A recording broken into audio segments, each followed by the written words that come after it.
wabarakatuh. Waalaikumsalam warahmatullahi wabarakatuh. Alhamdulillahilladzi arsala rasulahu bil huda wa dinil haqq liyudhhirahu 'ala dini kulli wa kafa billahi shahida walau karihal kafirun walau karihal munafiqun walau karihal musyrikin. Alhamdulillah kita jumpa lagi. Apa kabar anak-anakku yang tercinta? Hari ini kita jumpa di channel media SMP 26 yang segar, benar, dan pintar tentunya. Alhamdulillah hari ini kita senantiasa mendoakan kalian dalam kondisi sehat di masa yang masih pandemi ini. Mudah-mudahan kami semua dan kalian semua sekeluarga dikarunia Allah kesehatan yang prima pada hari ini. Hari ini tentunya kalian mengenal kami ya, di mana pada hari ini kita akan memberikan materi kegiatan selama Ramadan ya. Kali ini akan diberikan sajian-sajian materi yang berkaitan dengan zakat fitrah. Tema kita adalah zakat fitrah. Sebagaimana di dalam surat Al-Quran ya, di dalam keyakinan kita umat Islam bahwa zakat fitrah itu adalah wajib bagi orang muslim. Untuk mengenal bagaimana zakat fitrah itu dan untuk peruntukannya untuk siapa dan juga bagaimana pembagiannya dan sebagainya, maka di sini sudah hadir Ustazah ibu kita, yaitu yang kalian kenal dengan Ibu Susana, dan saya sendiri di sini selaku host, itu Ibu Sri Syaitin yang barangkali baru beredar di bulan ya bulan 6 ya, semester baru. Nah, untuk selanjutnya tentu saja kalian yang haus ilmu dan wajib kalian ketahui bahwa zakat fitrah itu adalah hal yang diwajibkan untuk muslim, dan kalian adalah calon generasi yang juga nanti menjadi penerus agama Allah di muka bumi, menjadi pelaksana agama Allah di muka bumi. Maka cuplikan materi zakat fitrah ini akan disampaikan selengkapnya oleh ibu kita Dr. Anda Susana. Nah, untuk itu nanti apabila ada yang perlu diperjelas dan dipertanyakan, kami berikan session untuk bisa memberikan pertanyaan maksud saya yang mungkin kurang dimengerti. Sederhana sekali, karena ini memang harus kalian ketahui ya. Jadi untuk sebagai generasi penerus muslim yang nanti meskipun masih SMP, tapi kalian juga akan menjadi pemimpin bangsa, pemimpin agama, pemimpin keluarga juga. Selanjutnya kita berikan waktunya kepada ibu kita ya, pakarnya akan memberikan ulasan-ulasan mengenai apa itu zakat fitrah, bagaimana ketentuannya, siapakah yang berhak menerima, lalu apa manfaatnya. Untuk itu kami persilakan Ibu Dr. Anda Susana memberikan materinya. Silakan. Terima kasih kepada Ibu Sri yang telah diberikan waktunya kepada saya untuk kali ini untuk menyampaikan sedikit tausiah tentang zakat fitrah. Bismillahirrahmanirrahim. Assalamualaikum warahmatullahi wabarakatuh. Waalaikumsalam warahmatullahi wabarakatuh. Alhamdulillahirabbil alamin wa bihi nasta'in wa la umri dunya waddin wassalatu wassalamu ala asrofil anbiya'i wal mursalin Sayyidina Muhammadin wa ala alihi wa sahbihi ajma'in.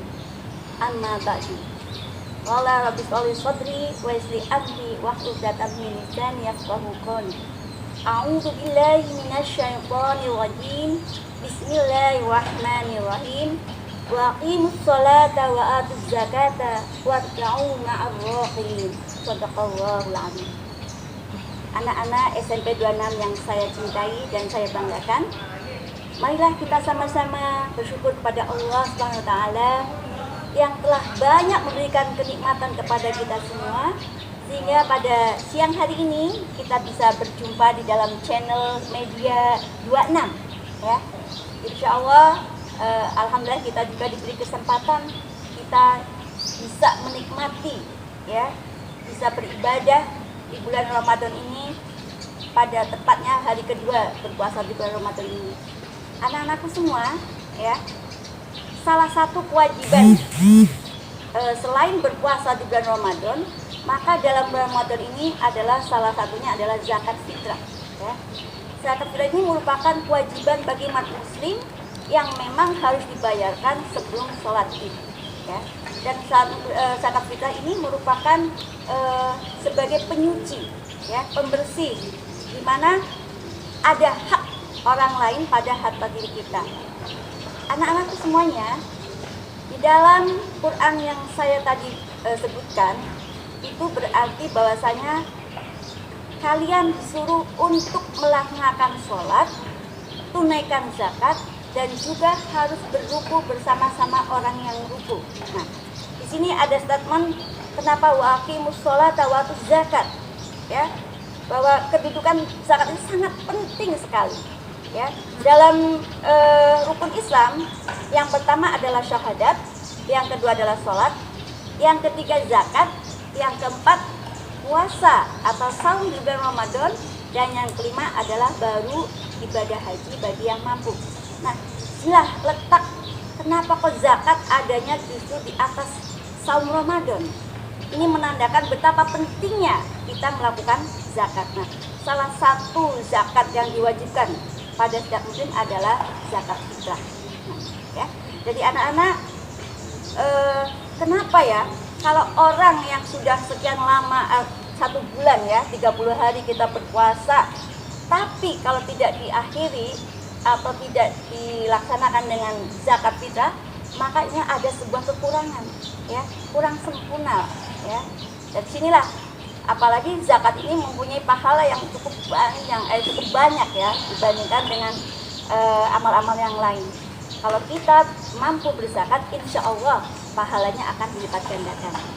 Anak-anakku yang berbahagia, untuk zakat fitrah ini aturannya ini kalau waktunya yang lebih baik, yang lebih afdol itu memang pas malam takbiran atau saat sebelum sholat Id, ya, itu yang afdol, ya. Tetapi Rasulullah pernah bersabda bahwasanya kalau kita melaksanakan zakat fitrah sebelum sholat Id, maka itu pahalanya akan lebih sempurna. Namun apabila zakat fitrah itu dilaksanakan setelah sholat Id, maka sebagai sedekah biasa. Nah, ini ada dalam hadis riwayat Abu Daud. Jadi anak-anak ini harus perhatikan waktu-waktu yang tepat kita melaksanakan zakat fitrah, ya. Nah, tapi pada kenyataannya memang zakat fitrah itu bisa juga dilaksanakan pada saat mulai awal bulan Ramadan. Nah, ini kenapa Rasulullah membolehkan kita tuh berzakat fitrah di awal bulan Ramadan? Karena memang zakat fitrah ini adanya hanya di bulan Ramadan, lain dengan zakat-zakat yang lain, ya. Jadi inilah pembedanya antara zakat yang lain dengan zakat fitrah. Maka Rasulullah itu memberikan kelonggaran waktu untuk membayar zakat fitrah boleh ya di awal Ramadan. Ya. Yang kedua, untuk berapa sih besarannya zakat fitrah ini? Ya, pernah diriwayatkan oleh dalam hadis Bukhari Muslim itu bahwasanya Rasulullah itu memberikan zakat fitrah dengan 1 sok kurma. Nah, sebenarnya bukan hanya kurma saja, tergantung pada makanan pokok daerah masing-masing, ya. Bisa kurma, karena memang Rasulullah makan pokoknya di Arab itu kurma. Bisa juga gandum, bisa juga kita kan makan nasi, otomatis zakat fitrahnya juga dengan beras. Nah, ya. Jadi besarnya berapa? 1 sok. Nah, 1 sok itu kalau di kilogram menjadi 2,5 kilogram. Tapi kalau dalam berupa liter, nah orang-orang Bekasi kan biasanya kalau beli beras pakai liter ya. Nah, ini jumlahnya 3,5 liter. Nah, itu untuk besarannya ya. Anak-anakku yang berbahagia, nah ini selain sebagai penyuci atau pembersih diri kita, zakat fitrah ini juga untuk bisa membantu sesama fakir miskin. Nah, ini anak-anakku semua ini ada 8 asnaf atau penerima yang bisa menerima zakat fitrah, ya. Ini adanya dalam Quran surat At-Taubah, ya. Kalau yang membaca Al-Quran boleh dibuka, dibuktikan ya bahwa ada 8 asnaf yang bisa menerima zakat fitrah. Ini pada At-Taubah, surat At-Taubah surat 9 ayatnya ayat 60 ya. Saya bacakan ya. A'udzubillahi minasyaitonir rajim. Bismillahirrahmanirrahim. Innamas shadaqatu lil fuqara'i wal masakini wal 'amilina 'alaiha wal mu'allaqati qulubuhum wa fil riqabi wal gharimina wa fi sabilillahi wa sabil faridatan minallah wallahu 'alimun hakim. Shadaqallahu alazim. Nah, inilah dalam surat At-Taubah ada 8 asnaf orang-orang yang berhak menerima zakat fitrah. Di antaranya yang pertama tadi dikatakan fakir miskin ya, wal fuqara awal masakin, fakir dan miskin ya. 2, wal amilin, itu amil. Nah, jadi yang mengumpulkan zakat fitrah pun atau sebuah lembaga atau mungkin perorangan atau mungkin di DKM masjid itu ada haknya ya, bisa menerima zakat fitrah ini ya, ada bagiannya ya. Terus alaiha wal mu'allaqah qulubuhum. Nah, selain amil ada yang dikatakan di sini orang-orang yang mempunyai hutang yang dikatakan dengan gharimin ya. Di sini dikatakan orang yang berhutang tidak berhak untuk mendapatkan zakat fitrah ini, dapat bagian ya. Terus ada lagi muhalaf ya, wal mu'allafati qulubuhum. Jadi orang-orang yang tadinya non-Islam masuk Islam itu dikatakan mu'alaf itu juga berhak mendapatkan zakat fitrah ya. Terus ada lagi dikatakan di sini hamba sahaya ya, juga mendapatkan itu orang-orang yang belum merdeka ya, masih budak, itu wajib mendapatkan zakat fitrah ya. Terus ada juga di sini dikatakan orang-orang yang sedang dalam perjalanan ya, tapi perjalanan ini bukan berarti perjalanan untuk yang hal maksiat, otomatis perjalanan yang baik. Nah, ini ya, jadi itu berhak ya, apalagi mungkin orang-orang yang perjalanan ini kehabisan bekal, nah, ini wajib dikasih ya. Juga bisa dikatakan orang-orang fisabilillah ya, orang-orang yang berjuang di jalan Allah. Inilah ada 8 asnaf atau golongan orang-orang yang berhak menerima zakat fitrah. Nah, bagaimana Bu kalau misalkan ya saya belum berpenghasilan, apakah saya yang harus bayar ya? Tidak juga ya. Untuk yang masih anak-anak itu berarti yang membayarkan adalah orang tuanya.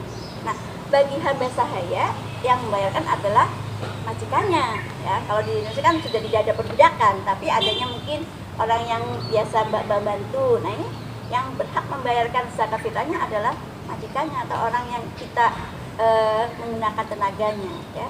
Nah, bagi yang masih bayi ya, terus yang orang tua jompo juga yang membayarkan berarti kalau yang masih bayi atau anak-anak adalah orang tuanya, kalau yang orang tua yang sudah jompo berarti anaknya yang sudah mampu. Nah, itulah 8 asnaf yang berhak untuk menerima zakat fitrah. Demikian ya anak-anak ya, sedikit tausiah dari saya mengenai zakat fitrah. Mudah-mudahan ya anak-anak ini bisa melaksanakan zakat ini dengan baik ya, dan jangan lupa waktunya jangan sampai terlambat.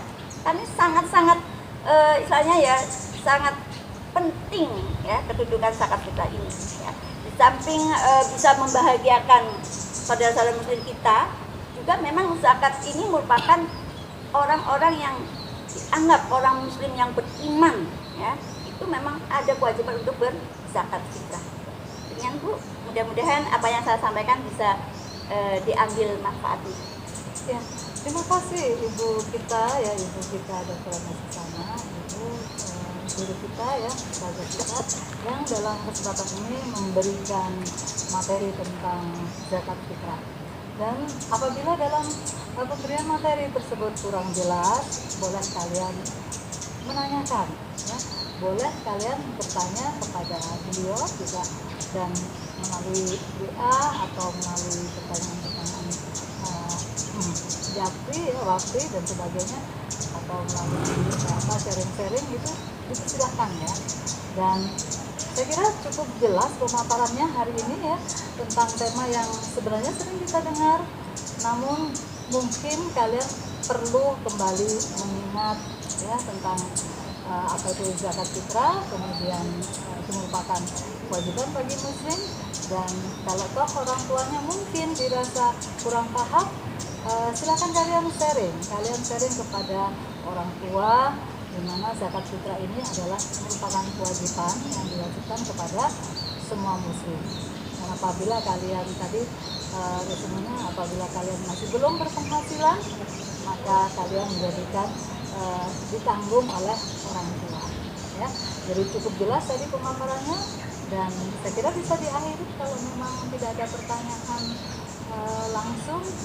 Nanti kalian bisa menulis melalui chat ya di channel SMP 26 yang oke, dan SMP 26 tentunya benar, pintar, dan segar. Oke, gitu saja mungkin ya Bu ya. Saya terima kasih atas Maaf Ibu, ada satu yang belum saya sampaikan. Oh, ya. ada tambahan lagi, silahkan. Ini sangat penting nih, karena Iya, apa ini? ini penting sekali nih. Ada beberapa hikmah ya. Hmm. Kenapa kita disyariatkan atau diwajibkan untuk membayar fitrah ini, zakat kita fitrah dengar ini ya. Yang pertama, kalau zakat fitrah itu kan bukan zakat jiwa kita, Iya, ya, iya. untuk membersihkan kesucian jiwa kita ini. Iya. Ini sebagai tanda rasa syukur kita kepada Allah SWT. Itu yang pertama, Betul. ya. Karena kita sudah diberi Dunia kehidupan, banyak, banyak ya. nikmat, ya. Iya. Maka apa salahnya kita untuk bisa berbagi? Betul. Apalagi ini di bulan Ramadan, ya. Betul. Nah, ini yang pertama itu sebagai istilahnya sebagai tanda untuk bersyukur, ya. Yang keduanya juga ini dikatakan untuk memberikan berkah supaya kita bisa panjang umur. Oh, itu yang Ya, penting ini yang anak-anak penting ya. diperhatikan ya. Kalau kita Ini sering yang memberi, penting. ya sering berbagi, Iya. ya otomatis insya Allah kita banyak didoakan oleh orang-orang yang kita beri. Ya. Itu yang penting, Otomatis ya. kita bisa insya Allah gitu ya, Iya. kita bisa diberi umur panjang Iya. gitu ya. Itu yang Kita kedua. harus meyakini itu, ya. Harus yakin itu ya. Kita dengan berbagi, insya Allah kita juga didoakan oleh yang kita beri. Insya Allah kita bisa berumur panjang. Sekali. Yang ketiganya mungkin dengan zakat fitrah ini kita bisa saling menolong. Nah, ini. betul. Kalau yang tadi saya paparkan ada 8 asnaf golongan yang Iya. bisa menerima zakat fitrah kan. Iya. Apalagi kalau orang yang dalam perjalanan nggak punya Betul. bekal. Nah, kita bisa menolong gitu ya Bu Betul, ya. betul, Otomatis walaupun hanya dengan 3,5 liter Iya. atau 2,5 kilo beras atau dengan hanya uang segitu, tapi kalau Iya. memang tidak ada itu sangat-sangat Betul bermanfaat sekali. itu, Betul. terutama bagi orang-orang yang sedang perjalanan untuk otomatis sedang mencari ilmu, ya itu. Betul sekali. Nah, dan yang terakhir ya, sebagai hikmah ya, kenapa sih zakat fitrah ini sangat dipentingkan? Iya. Nah, itu karena sebagai rasa mensucikan atau mensucikan diri selama kita beribadah di bulan Ramadan. Oh, Ya. itu sangat Jadi penting, untuk ya. menyempurnakan. Betul, Nah, betul kita sekali. sudah capek-capek berpuasa Iya, betul sekali. dari hari pertama sampai hari terakhir, Iya, betul. tapi kok nggak zakat fitrah? Iya, Nah, sayang sekali ya Ustaz ini ya. sangat sekali ya, sayang Bu Guru, sekali. ya. Ini Iya. berarti kita belum suci. Nah, Kita belum bersih. iya, Ya. jadi akan ya sia-sia ya gitu Ustaz ya. Iya, betul. Iya. Artinya bukan sia-sia Bu, tapi Tapi kurang afdol. nilainya. Ya, nilainya ya. kurang Betul, pahalanya betul. ya. Tentunya Kita sudah anak-anak senang capek. kan kalau dinilai tinggi ya. Jelas. Iya, gitu. Iya. Dengan zakat fitrah otomatis nilai pahala kita dalam berpuasa itu akan lebih tinggi lagi.